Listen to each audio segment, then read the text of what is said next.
اللهم صل وسلم وزد وبارك على رسول الله وآله الأطهار.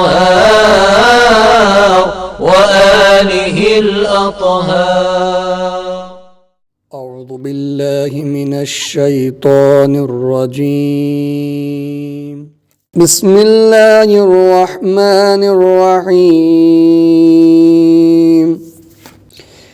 إن في خلق السماوات والأرض واختلاف الليل والنهار والفلك التي تجري في البحر بما ينفع الناس وما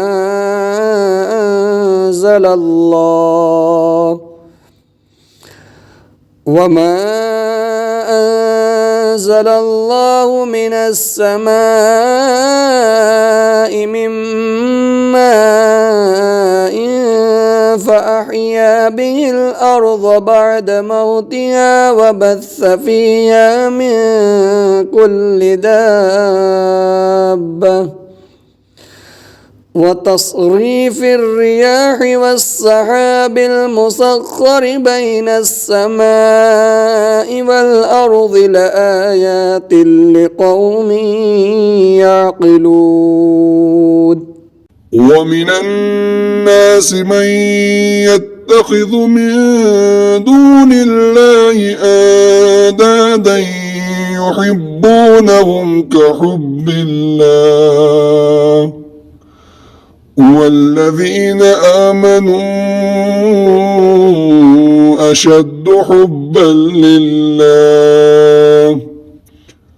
ولو يرى الذين ظلموا إذ يرون العذاب أن القوة لله جميعا وأن الله شديد العذاب.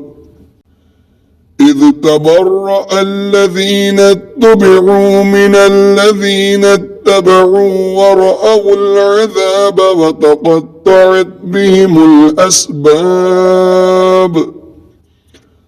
وقال الذين اتبعوا لو أن لنا كرة فنتبرأ منهم كما تبرأوا منا كذلك يريهم الله أعمالهم حسرات عليهم وما هم بخارجين من النار. يا أيها الناس كلوا مما في الأرض حلالا طيبا ولا تتبعوا خطوات الشيطان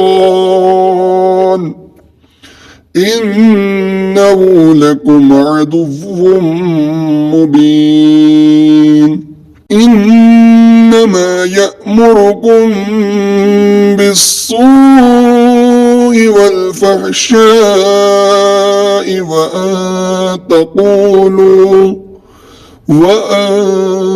تقولوا على الله ما لا تعلمون. صدق الله العلي العظيم. اللهم صل وسلم وزد وبارك